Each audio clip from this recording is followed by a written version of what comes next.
Hola, buenas tardes. Bienvenidos a esta charla jurídica en la que hoy tendré la oportunidad de compartir con ustedes algunas cuestiones relativas a un tema que resulta interesante dentro del sistema acusatorio y que son los acuerdos probatorios dentro de la audiencia intermedia. En primer término, quiero agradecer puntualmente a los dirigentes, representantes y presidentes de la FECOBA,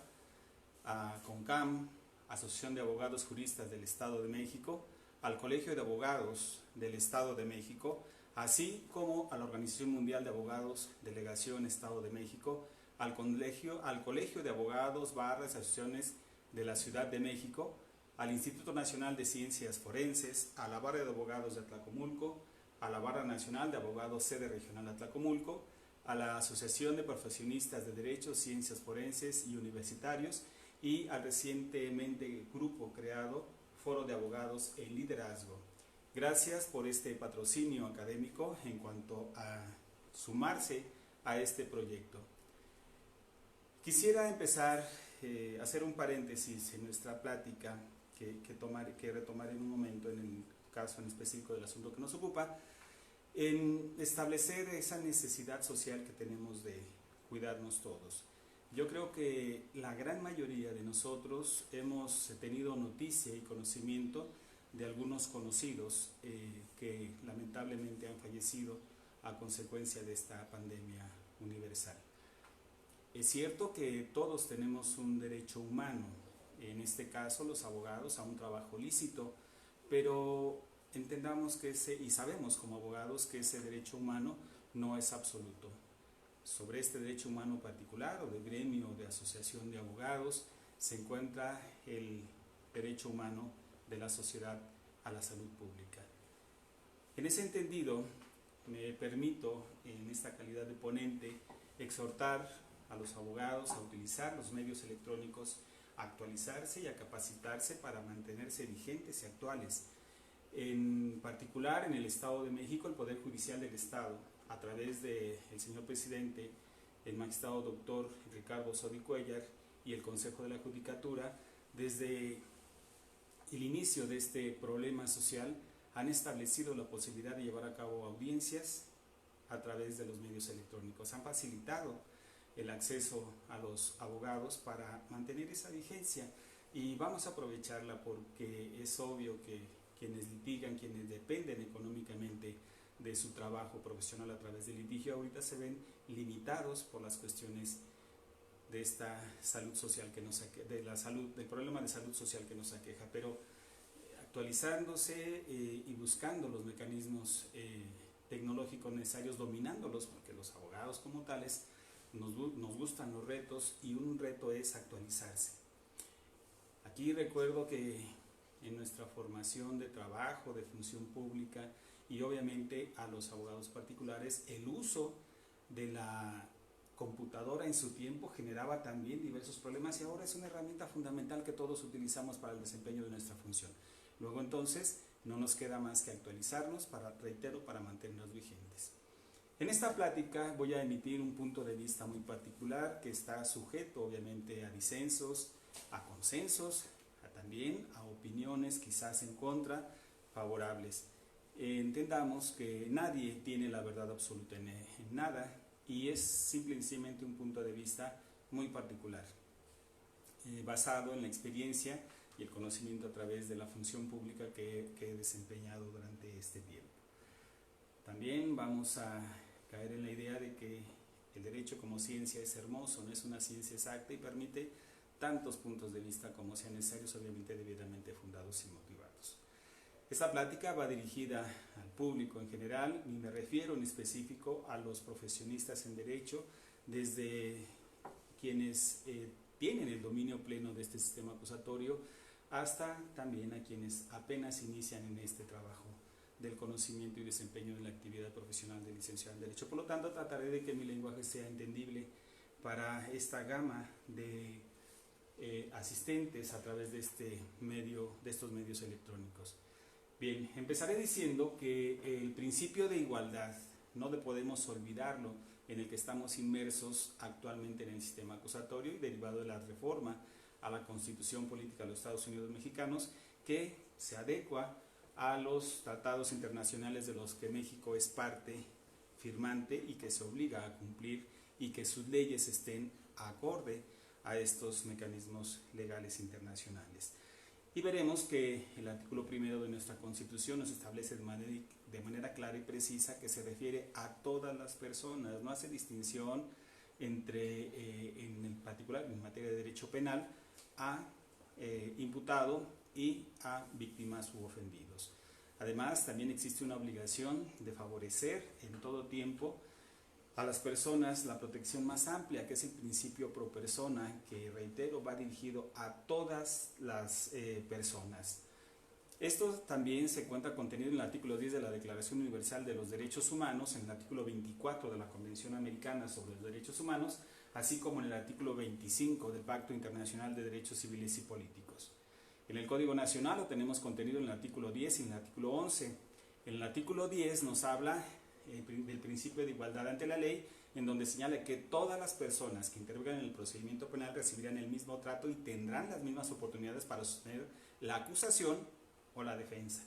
En este sentido, de manera específica, cuando se refiere a todas las personas y habla de acusación, es obvio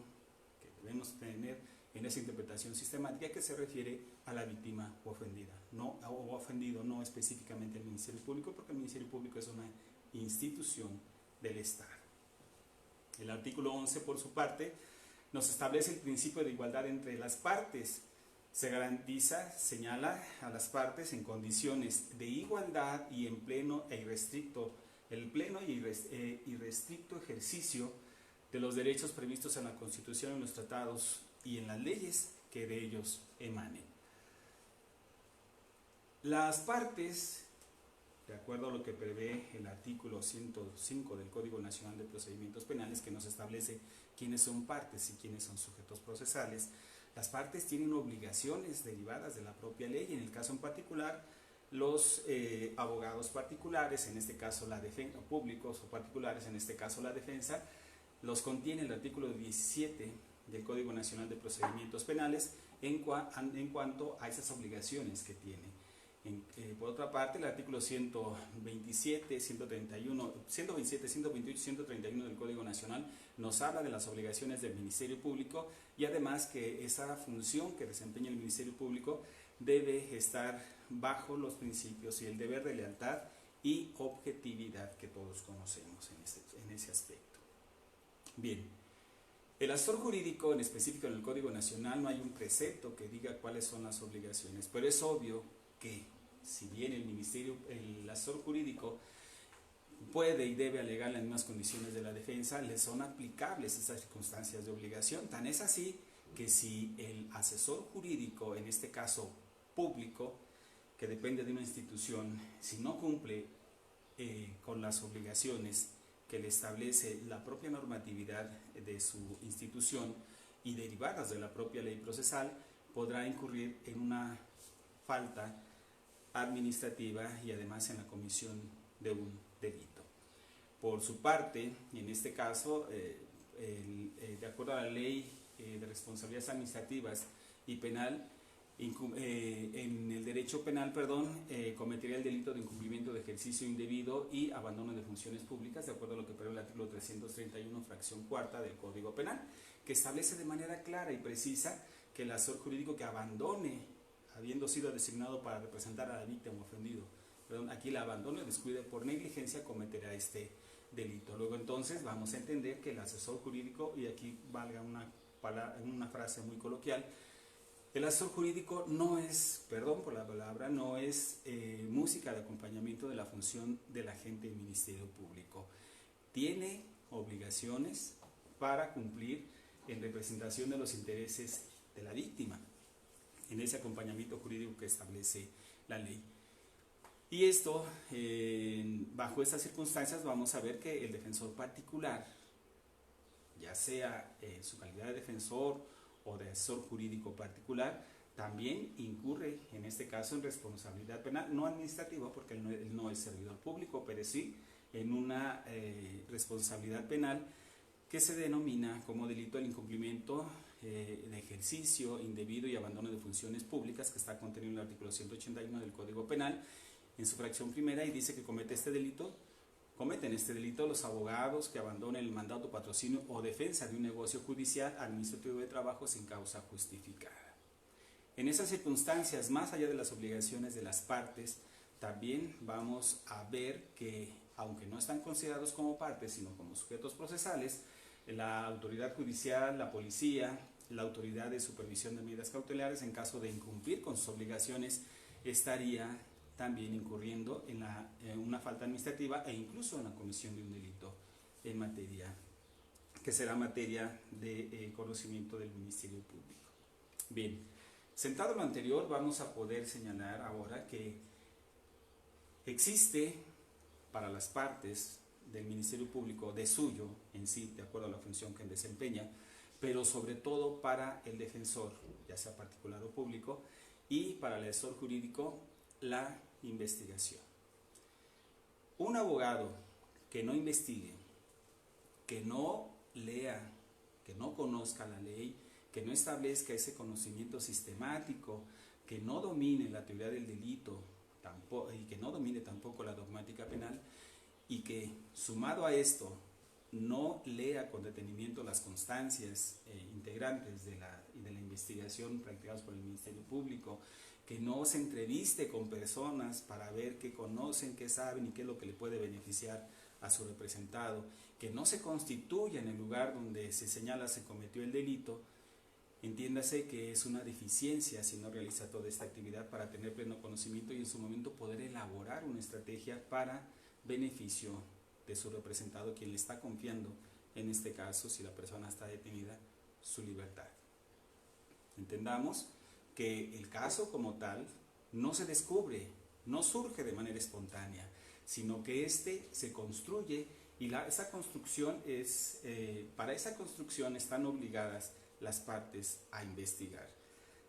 El procedimiento y el proceso son una cuestión netamente estratégica de actuación de las partes. Las pruebas sabemos que no hablan por sí solas. Quien las hace hablar es el abogado. En este caso vamos a ubicarnos a la cuestión de la defensa y el asesor jurídico. Quien hace hablar esas pruebas es el abogado, el asesor jurídico y obviamente el agente del Ministerio Público, quien establece una acusación en contra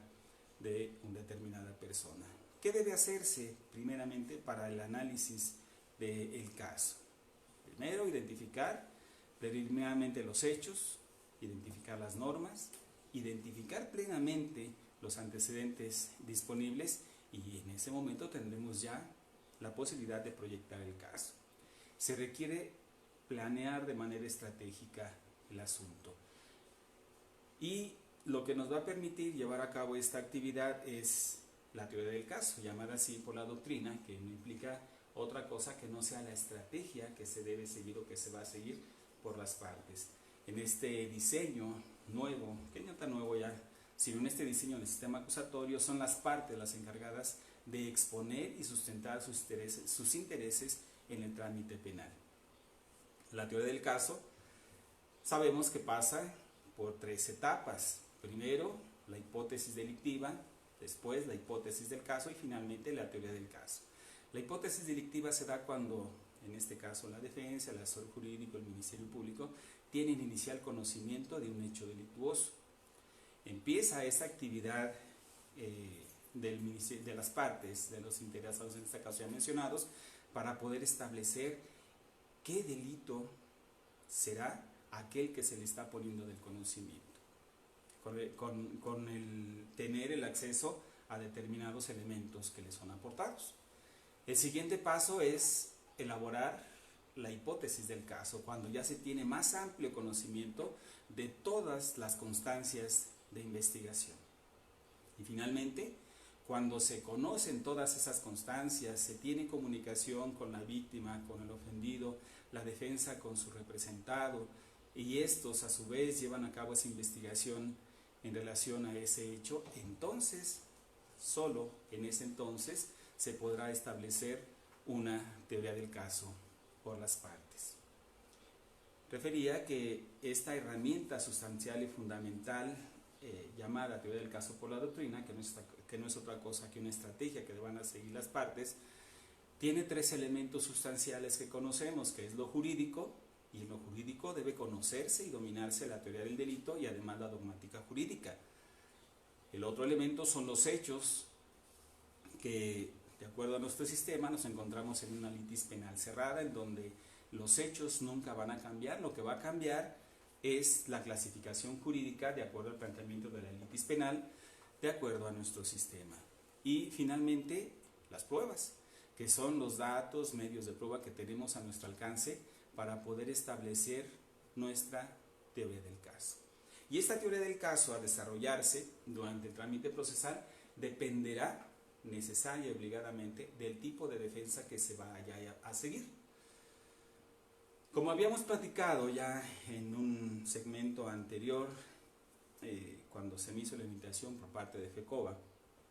y la Asociación o Agrupación de Jóvenes Abogados, en esa plática reciente se comentó lo relativo a los tipos de defensa que existen, de acuerdo a mi concepto y de acuerdo de acuerdo al estudio que he realizado y además a mi concepto. En ese sentido,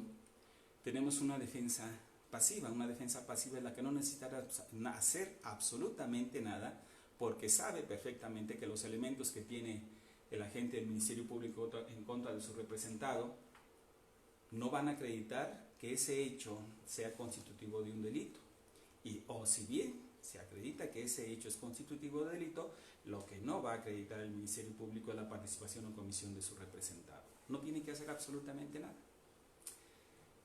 La segunda es una defensa pasiva activa. Esta defensa pasiva activa es aquella que no va a aportar ningún medio de prueba por parte de la defensa, pero sí va a contravenir los elementos del Ministerio Público. Y esto a través del contrainterrogatorio, que es la herramienta adecuada. En tercer lugar está la defensa activa. La defensa activa es aquella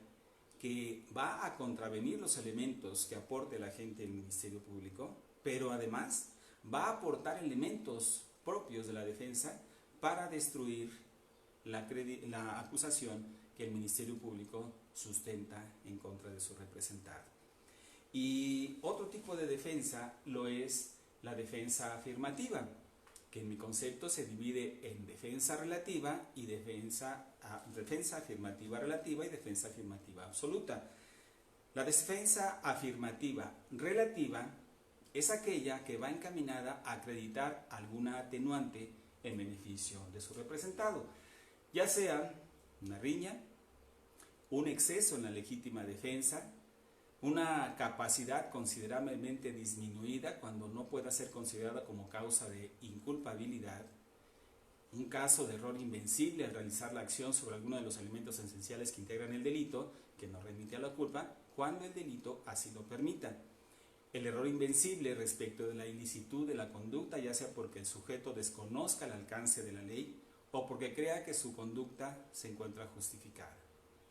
Una inimputabilidad, que sabemos que acreditada la inimputabilidad de las hipótesis establecidas por la ley penal, va a llevar a la imposición de la reclusión o, en su caso, a la entrega de la persona a sus familiares. Todos estos aspectos los contiene el Código Penal del Estado de México y todos los códigos penales de la República.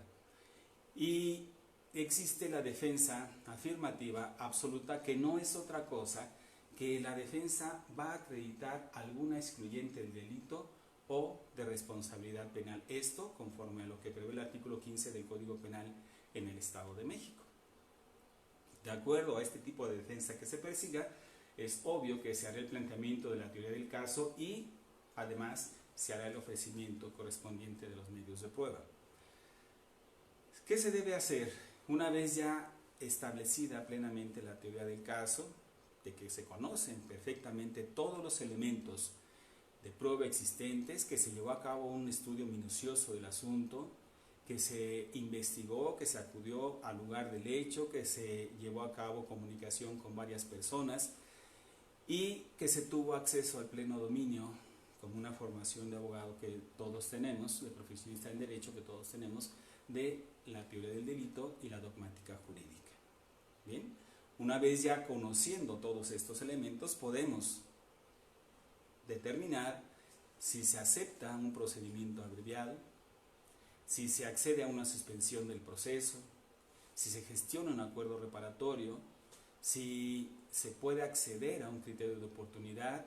si se solicita el sobreseimiento o finalmente se aguarda hasta juicio. Aquí vamos a ser muy enfáticos en señalar que si se decide ir a juicio es porque se sabe que se va a obtener un resultado favorable. Ya referíamos que a juicio no se va a adivinar, dicen los doctrinarios, no se va a pescar a ver qué resulte, qué le favorece a mi representado, o independientemente de ello, aporto todos los medios de prueba necesarios, habidos y por haber, y que entonces el juez tome lo que más la favorece a mi representado, y no aquello que le perjudica. Esto no implica más que el desconocimiento, o no otra cosa que no sea el desconocimiento del sistema acusatorio y lamentablemente implicaría una deficiencia en la defensa. Bien, ubicándonos ya en la audiencia intermedia, que es el punto toral para llegar a establecer en esta plática lo relativo a los acuerdos probatorios, el artículo 334 del Código Nacional de Procedimientos Penales señala cuál es el objeto de la audiencia intermedia y nos dice que la etapa intermedia tiene por objeto el ofrecimiento y admisión de los medios de prueba, así como la depuración de los hechos controvertidos que será materia de este juicio. Y en esta palabra de depuración hago énfasis para lo siguiente. Esta depuración se lleva a cabo tanto por la autoridad judicial, en este caso el juez de control, con la exclusión de medios de prueba, de acuerdo a lo que establece el artículo 346 del propio Código Nacional de Procedimientos Penales. Y la otra parte corresponde a Ministerio Público, a defensa y asesor jurídico, a través de los acuerdos probatorios. Cuando esos medios de prueba que se pretendían ofrecer en la audiencia intermedia se consideran innecesarios a desahogar y porque ellos permiten acreditar algún hecho o circunstancia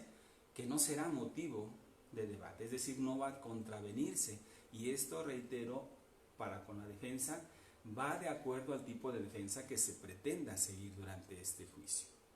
Esto está relacionado con los principios de economía y celeridad procesal, a que se refieren de manera específica como economía, el artículo 17 del Pacto Federal, y por economía procesal en términos generales, más o menos, debemos entender que es la aplicación de un criterio utilitario que implique el menor desgaste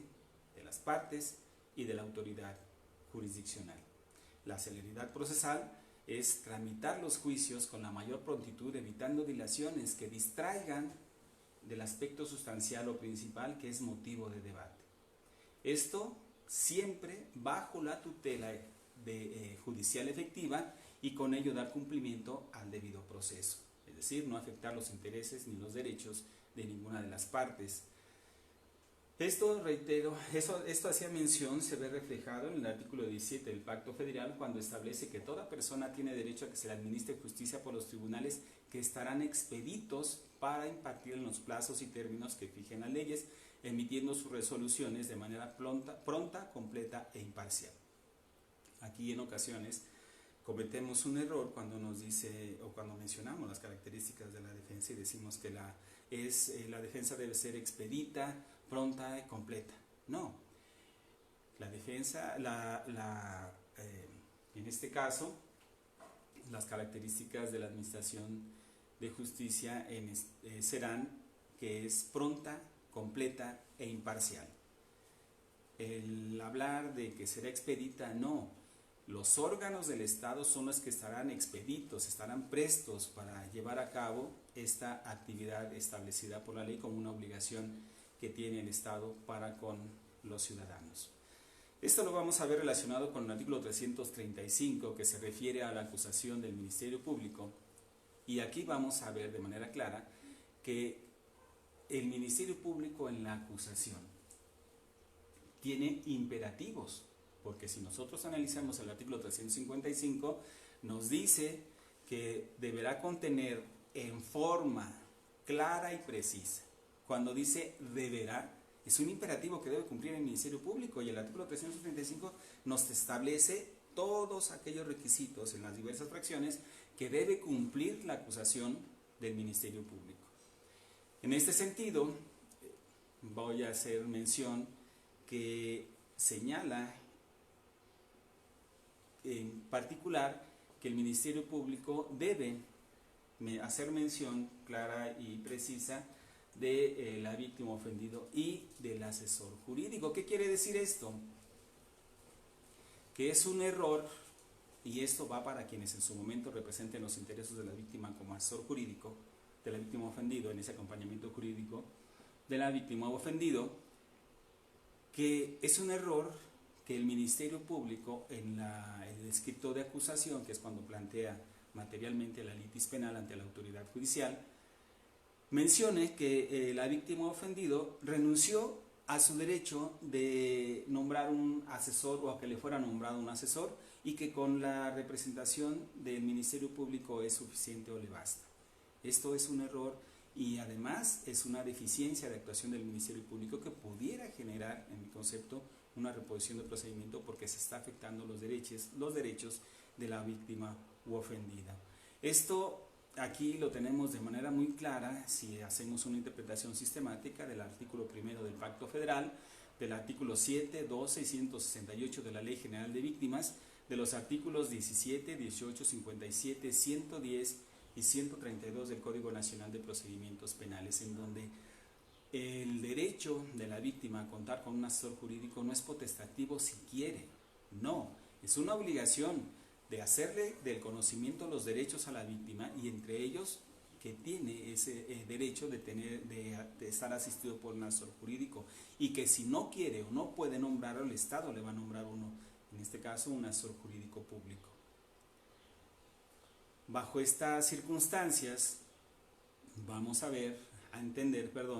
que el agente del Ministerio Público no es el abogado, no es el representante de la víctima u ofendido, bajo esos principios de lealtad y de objetividad que tiene.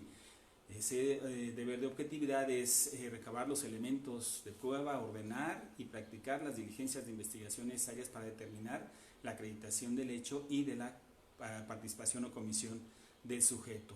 Porque si nosotros nos remitimos a lo que establece el artículo 20 del Pacto Federal en relación al artículo 2 del Código Nacional, uno de los objetos del sistema acusatorio es proteger al inocente. Y el inocente, ya lo mencionaba, no es el imputado, no es la víctima u ofendido, sino el imputado, es decir, la persona a la que se le está atribuyendo un hecho que es motivo de investigación por parte del agente del Ministerio Público para determinar la no acreditación, ya sea del hecho o de su participación o comisión. Esa es una de las obligaciones que tiene el Ministerio Público, y por eso tanto la Constitución como el Código Nacional establecen de manera clara esa circunstancia y obligación que tiene el agente del Ministerio Público de proteger al inocente. Bien, bajo esta temática vamos a ubicarnos en la fracción 12 del artículo 335 del Código Nacional, que nos habla de que uno de los requisitos que deberá contener en forma clara y precisa la acusación del Ministerio Público es la propuesta de acuerdos probatorios. Es decir, en la acusación el Ministerio Público deberá proponer acuerdos probatorios a la defensa. Obviamente con ese pleno conocimiento del asunto que está llevando en acusación y que pretende llegue a juicio y que va a acreditar en esta etapa. Bien, el artículo 334, en su segundo párrafo del Código Nacional, establece que la etapa intermedia está compuesta de dos partes, una escrita y la otra oral. Nos establece de manera clara que la primera de ellas, es decir, la parte escrita, inicia con el escrito de acusación que presente el agente del Ministerio Público. La ley dice que formule el agente del Ministerio Público. Y comprenderá todos los actos previos antes de la celebración de la audiencia intermedia. La segunda fase dará inicio con la celebración de la audiencia intermedia y culminará con el dictado del auto de apertura a juicio. Bien, aquí con la presentación que hace el agente del Ministerio Público de la acusación ante la autoridad judicial implica que está haciendo el planteamiento material de la litis penal, que como lo señala el último párrafo del artículo 335, el penúltimo párrafo, perdón, el Ministerio Público tiene la facultad de cambiar la clasificación jurídica de los hechos, pero no los hechos. Ese cambio de clasificación jurídica obedecerá y tendrá sustento en base a los elementos que haya recabado o le hayan sido aportados dentro de la etapa de investigación complementaria. Eso es lo que le faculta al Ministerio Público poder llevar a cabo esta clasificación jurídica de los hechos. Bien, aquí señalo que en los momentos de planteamiento de la litis penal en este sistema acusatorio, el primer momento en que se da es cuando se plantea constitucionalmente por parte de la agente del Ministerio Público al formular la imputación ante el juez de control y la facultad que tiene la autoridad judicial de cambiar incluso la clasificación jurídica, ya sea en beneficio o perjuicio, como quiera verse desde la perspectiva que se tenga como defensor o asesor jurídico, en beneficio o perjuicio de los intereses del imputado. ¿Por qué? Porque una de las finalidades objetivos del sistema acusatorio es evitar impunidad. Y así lo establece de manera clara y precisa el Código Nacional cuando dice que el auto de vinculación a proceso se dictará por el hecho o hechos que aparezcan probados, aun y cuando con ello se cambie la clasificación jurídica que inicialmente hubiera hecho el agente del Ministerio Público al formular la imputación. Aquí sería un tema que varios todavía con el pensamiento del sistema tradicional señalan que eso no puede hacerlo la autoridad judicial porque está transgrediendo el debido proceso, en perjuicio del ahora imputado. No, esto no es así en este sistema acusatorio. ¿Por qué? Porque estamos en un principio de igualdad, entendámoslo. Si no partimos de ese eje que es la igualdad como eje de transversalidad de este sistema acusatorio, quizás nos lleve a entablar polémicas sobre algunos aspectos muy específicos de este sistema que no pretende otra cosa que no sea el que no se genere impunidad, se sancione al responsable, se proteja al inocente, se cubra el pago o la reparación del daño y se restablezca el tejido social. Esto a través de los mecanismos alternativos de solución de conflicto, que es la mediación, la conciliación y en su caso las juntas restaurativas, que prevé también el artículo 17 del Pacto Federal. El segundo momento de planteamiento de la litis penal es materialmente, así señala la doctrina, cuando se presenta la acusación por parte del agente del Ministerio Público. Y el último momento es el planteamiento formal de la litis, que es de manera específica cuando el agente del Ministerio Público formula alegatos de clausura, porque ahí el juez atenderá a esa clasificación que ha realizado el agente del Ministerio Público y si no se justifica de acuerdo a las pruebas desahogadas en juicio, implicaría necesaria y obligadamente una sentencia absolutoria. Aquí me permito poner un ejemplo. En el Código Penal del Estado de México tenemos una figura que es el robo equiparado. Una de las hipótesis es cuando se transporta un vehículo un reporte de robo de una entidad a otra. Si las circunstancias de investigación de los acontecimientos permiten establecer hasta ese momento que una o varias personas fueron sorprendidas teniendo en su poder un delito que procedía de un vehículo que procedía de un delito de robo, porque la denuncia fue realizada un día anterior o días antes en otra entidad federativa, aquí lo que se configuraría, si es que no hay elementos suficientes para poder establecer que ellos fueron los que realizaron ese traslado, si no en la investigación no dio para justificar ese aspecto sustancial o fundamental como conducta núcleo del delito en esta hipótesis, estaríamos ante un delito de encubrimiento. Bien, si el Ministerio Público, no obstante esto, en el desahogo del juicio,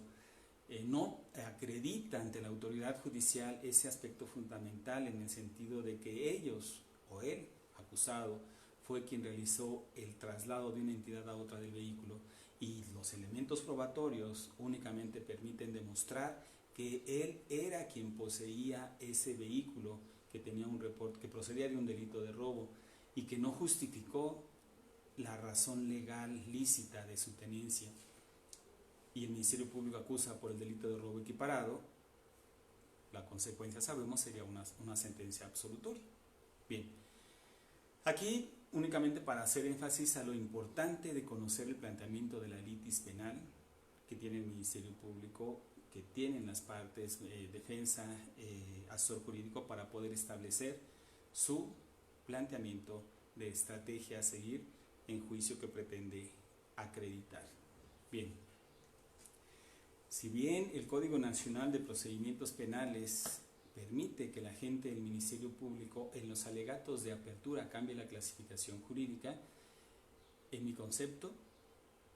y es motivo de un análisis e incluso estudio, de que en ese acto sí se transgrede el principio de seguridad jurídica y como consecuencia el debido proceso en perjuicio del imputado. ¿Por qué? Porque para poder hacer el cambio de clasificación jurídica, una vez dictado el auto de vinculación en el planteamiento de la litis de manera material por el agente del Ministerio Público, el sustento es, como ya lo mencionamos, lo que se haya aportado dentro del plazo de investigación. Para cambiar la clasificación jurídica, en los alegatos de clausura, el sustento para ello es lo desahogado durante el juicio. No obstante ello, en los alegatos de apertura, si nosotros vemos la sistemática establecida por el Código Nacional, una vez dictado el auto de apertura a juicio que se turna al juez de enjuiciamiento para que dicte el auto de erradicación a juicio, se señale en la audiencia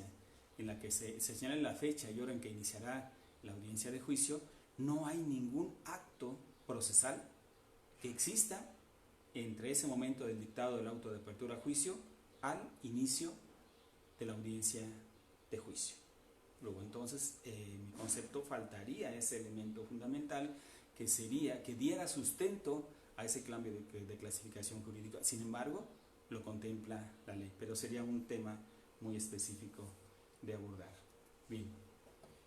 El artículo 335, en su última parte, nos señala que el Ministerio Público, o en su caso la víctima u ofendido, si ofrecieren medios de prueba en cuanto a la declaración de testigos o peritos, deberán presentar una lista identificándolos con nombre, apellidos, domicilio y modo de localizarlos, señalando además los puntos sobre los que versarán los interrogatorios. Aquí, técnicamente, este precepto se refiere a la pertinencia, idoneidad y conducencia de ese medio de prueba, es decir, que tenga relación con los hechos, que sea acorde con lo que se pretende probar y qué es lo que se va a probar en juicio con ese medio de prueba. A eso se refiere, no a que se mencione por las partes para justificar esto sobre los puntos en los que versará el interrogatorio, que mencionen para que declare todo lo que sepa, le conste antes, durante y después de ocurridos los hechos. Ese es un error en mi concepto, y que además en el auto de apertura a juicio, respetando obviamente la función jurisdiccional de los jueces de control, en mi concepto no es adecuado que en el auto de apertura se coloque sobre lo que versará el testimonio del órgano de prueba que se admitió. ¿Por qué? Porque eso es materia de debate precisamente en la audiencia intermedia bajo estas circunstancias de acreditar la pertinencia, idoneidad y conducencia por alguna de las partes que ofrece este medio de prueba. ¿Por qué? Porque debe señalarse ante el juez de control, cuando se haga el ofrecimiento del medio de prueba, en este caso de un testimonio, de una pericial, de una documental, ¿qué es lo que se va a acreditar?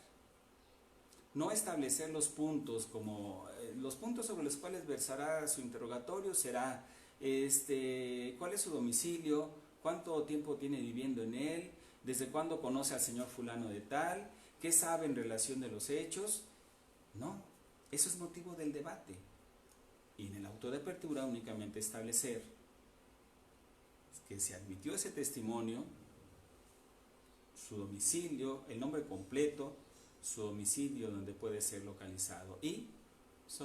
la solicitud si es que va a ser citado por el juez de enjuiciamiento o ya sea el Ministerio Público o la Defensa se comprometen a presentarlo. Esto también es otro aspecto fundamental que requiere una plática específica en cuanto a la citación de los órganos de prueba por parte de la autoridad judicial y las diversas circunstancias que en mi concepto han generado impunidad en cuanto a este tópico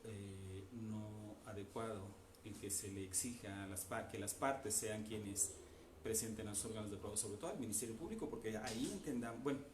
no me extiendo más en ello, será un motivo de una plática siguiente en ese tópico de manera específica. Bien, aquí si nosotros vemos la sistemática del Código Nacional, el artículo 335 se refiere de manera específica al Ministerio Público y a la víctima u ofendido en esta obligación de señalar domicilios, nombres y modo de localizarlos y los puntos sobre los cuales versará bajo la temática que ya comentamos. Pero no lo refiere así para con la defensa y el acusado. No obstante ello, así como vemos el artículo 340 de su fracción segunda en cuanto a la defensa para ofrecer los medios de prueba en la audiencia intermedia, no le exige la ley que señale lo que prevé el artículo 335 en su último párrafo. En esa interpretación sistemática es obvio que la defensa también tiene que señalar al momento de ofrecer sus medios de prueba en la audiencia intermedia qué es lo que pretende acreditar con cada medio de prueba que ofrezca. Ahora bien, ¿cuál es la finalidad de los acuerdos probatorios? Economizar el tiempo en el juicio oral a fin de que las partes se enfoquen a debatir lo sustancialmente importante que es controvertido o que van a controvertir el juicio. Sus objetivos de los acuerdos probatorios son la utilidad, la ventaja, la previsión y la proactividad. La utilidad es para depurar y centrar los hechos controvertidos que se harán del conocimiento del juez de juicio. La ventaja es que las partes dejan de prueba que fueron motivo de acuerdo probatorio. La previsión es que las partes como órganos técnicos saben lo que será motivo de debate en juicio y ello dará la posibilidad de proponer a la otra parte los acuerdos probatorios. Y la proactividad es de manera objetiva para el juzgador que, conociendo las pretensiones en el debate que lleva a cabo en audiencia intermedia, podrá sugerir acuerdos probatorios a través de esa actividad proactiva sin imponerlos. Bajo esta perspectiva, si son aceptados por las partes previo debate, se acordará o no este acuerdo que proponga la autoridad judicial. Pero los acuerdos probatorios, señala la ley, que, como nos refiere el artículo 345, son aquellos celebrados entre el Ministerio Público y el acusado, sin oposición fundada de la víctima o ofendido, para aceptar como probados alguno de los hechos o sus circunstancias. Aquí, cuando la ley señala que los acuerdos probatorios son aquellos que celebran o a los que llegan el Ministerio Público y el acusado, no excluye, en mi concepto, que el asesor jurídico en representación de los intereses de la víctima, si se constituyó la víctima como coadyuvante, si apoyó la acusación del Ministerio Público, en este caso complementándola, y ofreciera algún medio de prueba, no existe impedimento legal para que pudiera llegar con la defensa y el acusado a algún acuerdo probatorio. No pudiera la autoridad judicial decir, no, permíteme, es que el artículo 345 es claro en señalar que únicamente podrán ser celebrados entre el Ministerio Público y el acusado. En mi concepto no sería así, porque nos remitiremos al artículo 17 del Pacto Federal en su párrafo, si mal no recuerdo, tercero, que nos habla de que se pueden evitar u omitir aquellas circunstancias sin afectar los intereses de las partes para la pronta solución del conflicto. El artículo 110, último párrafo, establece que el asesor jurídico intervendrá en representación de la víctima ofendido en igualdad de condiciones que el defensor. En esta interpretación sistemática se apoyaría el aspecto relativo en el sentido de que también el asesor jurídico pudiera celebrar acuerdos probatorios con el acusado y su defensor. Esto bajo el principio de igualdad que nos remite a lo ya señalado con antelación en el Pacto Federal, los tratados internacionales y el Código Nacional de Procedimientos Penales. En cuanto a la oposición de la víctima, la ley señala que si la víctima ofendido se opusiere, el juez de control determinará si es fundada y motivada su oposición y, de no ser así, el Ministerio Público podrá realizar el acuerdo probatorio. Aquí entendamos que esa oposición que en su momento realice el asesor jurídico o la víctima ofendida a través del asesor jurídico no es nada más oponerse por oponerse a llegar a algún acuerdo probatorio. ¿Por qué? Porque en ese sentido debe argumentar debidamente en qué consiste esa oposición. Si bien la ley señala que debe ser fundada y motivada, lo relativo a la palabra fundada no se refiere a que establezca el artículo de la ley para entender que se encuentra fundada su oposición. No, sino que debe sustentarse en antecedentes propios de la investigación y explicar razonadamente el por qué no es posible llegar a ese acuerdo. Un ejemplo sería que si la víctima u ofendido se constituyó como coadyuvante, complementó la acusación del Ministerio Público mediante el ofrecimiento de algún medio de prueba y que en el desarrollo de la audiencia o en el ínter en donde se ofreció por escrito ese medio de prueba, que se hizo mención por escrito de ese medio de prueba que se va a ofrecer en la audiencia,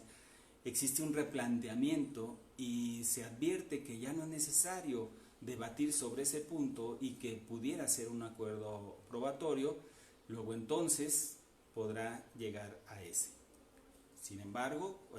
decía en ejemplo, en donde en mi concepto sí sería una oposición fundada y motivada por parte del asesor jurídico, en este caso de la víctima a través del asesor jurídico, sería que el acuerdo probatorio propuesto por parte del agente del Ministerio Público va en contra de esa pretensión que tiene la víctima ofendida de acreditar alguna agravante o calificativa que el Ministerio Público no consideró en el hecho. También, si el Ministerio Público propone un acuerdo probatorio en relación a determinada cantidad por concepto de la reparación del daño y la víctima ofendida a través del asesor jurídico acreditarán una cantidad mayor al acuerdo con el que pretende llegar el agente del Ministerio Público. En estos dos casos considero yo que sería fundada y motivada la oposición de la víctima ofendida para que se aprobara ese acuerdo probatorio. Ahora bien, la aprobación de los acuerdos probatorios señala la ley que el juez de control autorizará el acuerdo probatorio, siempre que lo considere justificado por existir antecedentes de la investigación con lo que se acredite el hecho. ¿Qué quiere decir este artículo? No es correcto que el Ministerio Público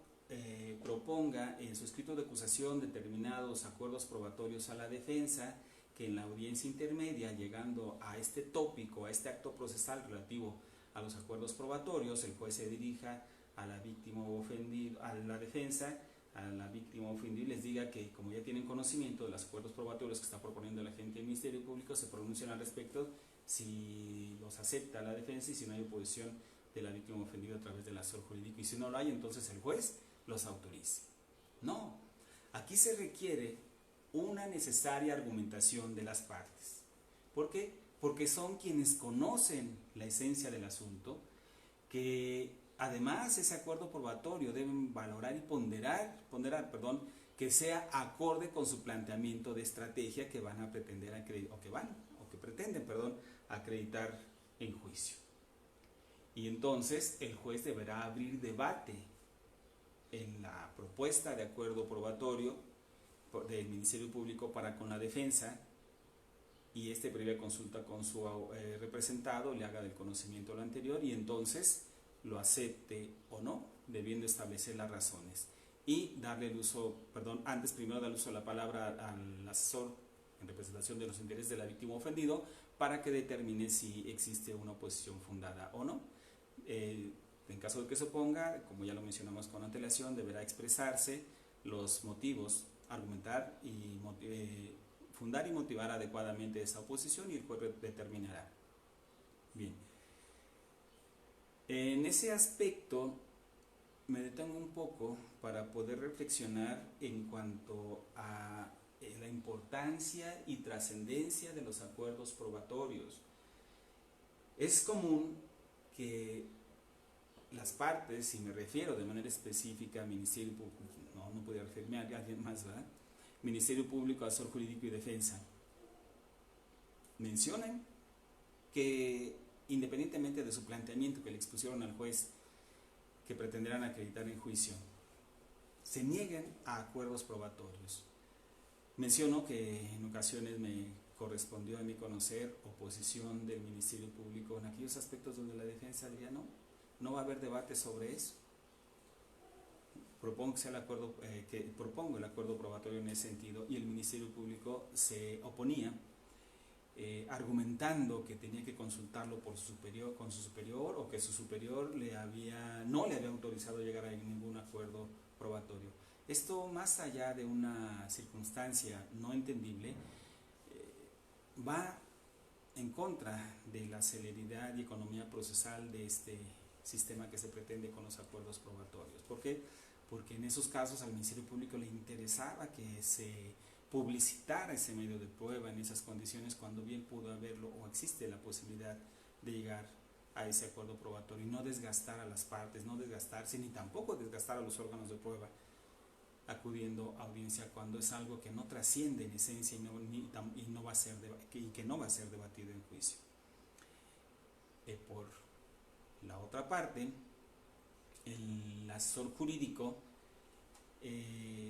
sobre todo cuando es particular, también son otros intereses, otras circunstancias extralegales,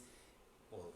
valga con todo respeto el desconocimiento de los alcances y consecuencias o beneficios que pudiera tener los acuerdos probatorios, hay oposición. Obviamente con la limitante que establece la ley. El juez le escuchará y si no es fundada y motivada, el Ministerio Público podrá llegar al acuerdo probatorio. Por cuanto hace a la defensa, también implica en ocasiones desconocimiento de la ley que motiva que se niegue la posibilidad de llegar a un acuerdo probatorio, cuando de suyo no afecta su planteamiento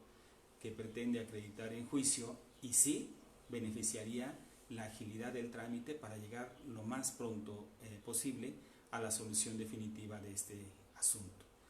Y señalar que ningún acuerdo probatorio se llega cuando a veces la proactividad del juez dice, bueno, su planteamiento, su planteamiento que pretende acreditar en juicio es que su cliente no cometió el delito porque se encontraba en diverso lugar realizando otras actividades y que lo demostrará con los medios de prueba que va a aportar. El Ministerio Público hace mención en su ofrecimiento, o pretende ofrecer como medios de prueba de acuerdo a su acusación, la documental consistente en el acta de nacimiento de la víctima para acreditar que era menor de 14 años al momento en que ocurrió el hecho. ¿Eso lo va a debatir usted? Sí, señora, pero ningún acuerdo. Valga lo coloquial de este ejemplo en algunos otros aspectos que también se da. Mi concepto no refleja más que no sea, ese desconocimiento de la ley en cuanto al beneficio que pudieran tener los acuerdos probatorios. Pero también existe, no lo podemos omitir, la posibilidad de que con un acuerdo probatorio se gane o se pierda un juicio. ¿Y esto qué implica?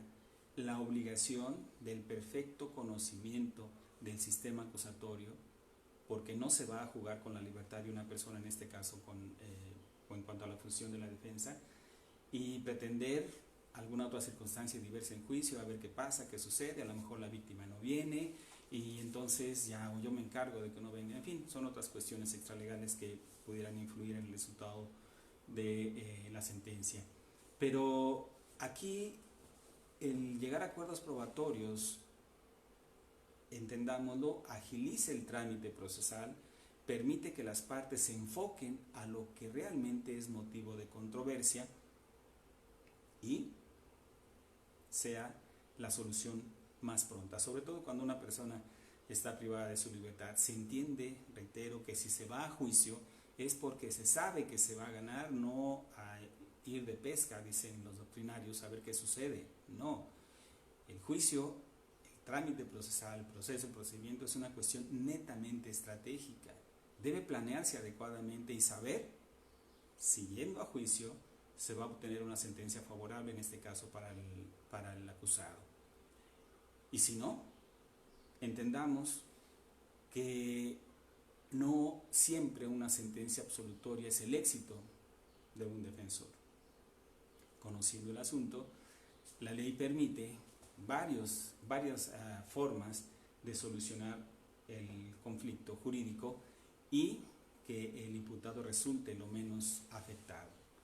pudiendo llegar, como ya lo mencionamos, a un acuerdo reparatorio, a una suspensión, aceptar un procedimiento abreviado, en fin, no siempre una sentencia absolutoria implica el éxito de una defensa. ¿Y esto qué conlleva? La ética profesional, de la que no podemos apartarnos, porque este sistema está basado en ese eje que es la ética de las partes. Bien, aquí en la aprobación de los acuerdos probatorios existe una tesis de jurisprudencia emitida por el segundo tribunal colegiado, registrada con número de registro 2016 442, perdón que se ve un poquito borroso, 2016 440, perdón, no 2. Y está con el rubro: acuerdos probatorios no pueden versar sobre un tema de fondo como lo es la responsabilidad penal del acusado, ya que este tipo de estudios forma parte de la actividad propia del juzgador en la función de valoración del material probatorio que obre o que se aporte en el juicio. ¿Qué quiere decir esto? Los acuerdos probatorios que sean propuestos por cualquiera de las partes, porque retrayéndome un poquito en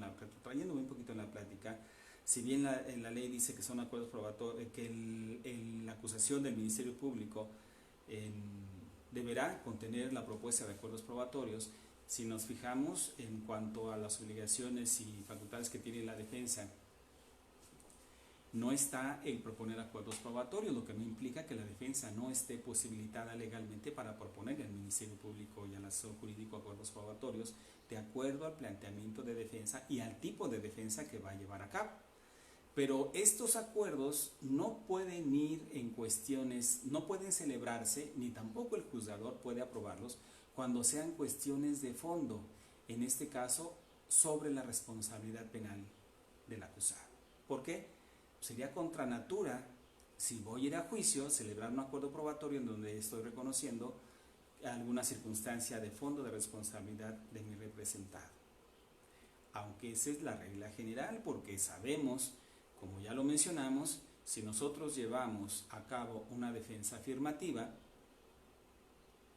pudiera llegar a algún acuerdo probatorio respecto de que sí, efectivamente, en fecha tal, realizó tal actividad. Porque yo sé que lo que voy a acreditar en juicio va a ser un elemento negativo del delito que excluya el delito o la responsabilidad de mi representado. Es decir, que la conducta que se le atribuye no es constitutiva de delito, o que esa conducta, a pesar de ser constitutiva de delito, no existen elementos para justificar que mi cliente lo cometió o participó en su comisión. Y eso nos llevaría, porque pretenderemos acreditar elemento negativo del delito, o en su caso una defensa afirmativa relativa donde vamos a buscar una atenuante. Aquí depende de cada asunto en particular, porque me permito mencionar que en el particular debe tomarse en consideración la actividad que cada una de las partes va a llevar a cabo. y eso nos va a permitir establecer si llegamos a acuerdos probatorios, en qué momento, bajo qué circunstancias y en qué aspectos llegamos a acuerdos probatorios. Ahora, este criterio jurisprudencial que es tesis, y sabemos que únicamente son obligatorias las jurisprudencias, ya sea por contradicción de tesis o jurisprudencia definida, son obligatorias, y que las tesis son referencias o dicen la autoridad federal, son líneas de pensamiento que pueden seguirse por parte de los demás órganos para llevar a cabo esta actividad jurisdiccional. Bien, en ese sentido vamos a entender que no podemos cerrarnos a la posibilidad de buscar un acuerdo probatorio, ¿sí? Ahora, estos acuerdos probatorios se sustentan de manera esencial y fundamental en varias circunstancias en donde lo desahogado en juicio va a ser motivo de valoración por parte de la autoridad judicial bajo el sistema de la sana crítica, a través de las reglas de la lógica, las máximas de la experiencia y los conocimientos científicos. Pero aquí vamos a señalar que estos acuerdos simplifican el trámite procesal y el juez es quien valorará los medios de prueba, que es el filtro de control que lleva a cabo la autoridad judicial. Pero las instancias pueden ser también valoradas por la autoridad de apelación, el Tribunal de Alzada, en donde aquí debemos ser muy cautos en que la autoridad judicial, no obstante de que lleguemos a un acuerdo probatorio, que exista consenso entre las partes, va a valorar si ese acuerdo probatorio va sobre hechos fundamentales, en este caso de responsabilidad penal del sujeto, del acusado, y que el planteamiento de defensa no fue en ese sentido, reitero, con la salvedad de la defensa afirmativa. Y también, cuando se resuelve el recurso de apelación, el Tribunal de Alzada tiene esa facultad. Aquí quiero resaltar el aspecto de que no obstante que las partes llegaran a un acuerdo probatorio, y que dice la ley se tendrán por cierto si no van a ser debatidos en juicio en términos generales, no implica que si las pruebas desahogadas en juicio, si se contravienen en sí, es decir, contravienen el acuerdo probatorio, este deje de considerarse. Pongo un ejemplo para mayor referencia. Imaginémonos que se trata de un delito de homicidio, en donde es una persona del sexo masculino quien fue privado de la vida bajo las circunstancias que ustedes consideren, pero al fin y al cabo es homicidio, se acredita que es homicidio. Y que se propone como acuerdo probatorio que la cónyuge que la persona de nombre X fue la cónyuge del occiso y por lo tanto ella es la titular de la reparación del daño como pena pública. Bien, a ese acuerdo probatorio se llega. Pero si en medio del juicio, durante el desahogo de las pruebas, se contraviene ese acuerdo probatorio en el sentido de que se demuestra con los testimonios, documentos, que el occiso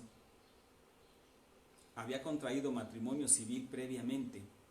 con otra persona y que no se había divorciado, no había existido un pronunciamiento de la autoridad para deshacer ese vínculo matrimonial. Luego entonces, de suyo es nulo el segundo matrimonio y por consecuencia la persona que inicialmente se tuvo como titular del bien jurídico, para la reparación del daño como pena pública, obviamente deja de serlo y quien adquiere ahora esa calidad no es la primera cónyuge. Luego entonces esto nos lleva a entender que los acuerdos probatorios serán valorados por el juez y en revisión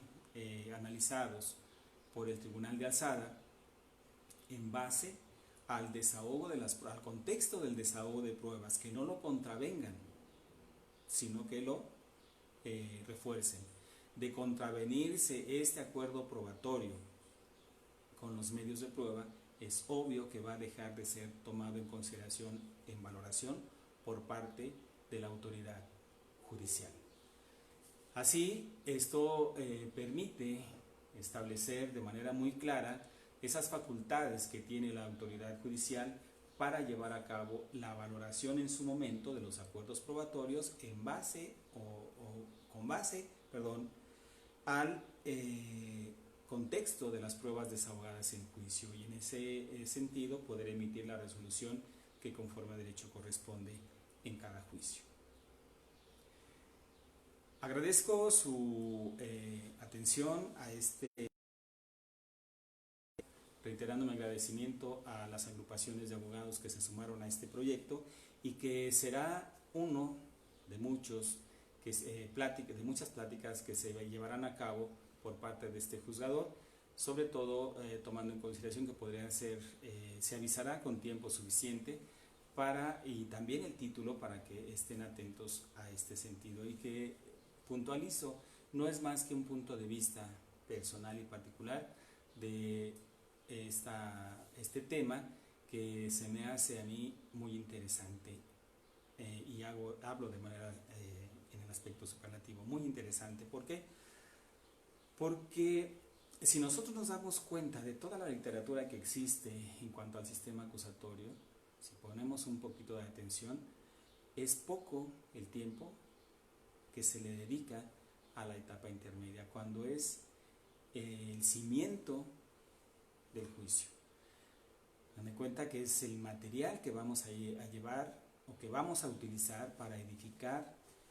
una verdad, para convencer a la autoridad judicial de nuestra verdad, de nuestro punto de vista. Y si ese material es defectuoso,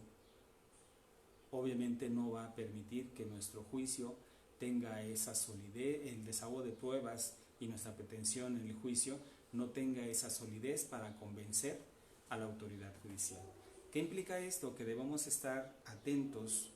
a la actualización y capacitación que debemos tener todos los profesionistas en derecho. Les agradezco su atención en esta transmisión en vivo a través de mi página personal y de la página Capacitación Sistema Acusatorio, que también presido, y a la que les invito a sumarse a esta página, porque en ella quienes están dentro de la misma se darán cuenta que se comparten varios